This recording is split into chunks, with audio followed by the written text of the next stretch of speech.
Darating talaga yung araw na lahat tayo magsasawa na sa larong ito.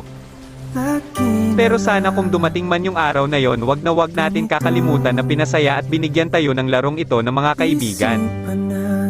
By the way, ako na lang ba yung ganito na ngayon? Dati kasi paggising ko pa lang ng umaga hahanapin ko na agad yung cellphone ko tapos maglalaro agad ng ML.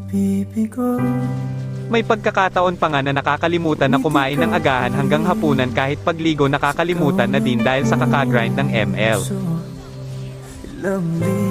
Tapos ngayon napansin ko na okay na ko sa 2 game, minsan nga hindi na na-open yung account.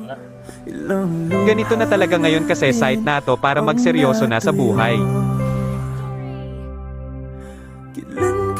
Hindi man ako naging kilala sa larangan ng larong ito, masaya naman ako na marami akong nakilala at nagkaroon ng mga tao na nabigyan ko ng kaunting ngiti.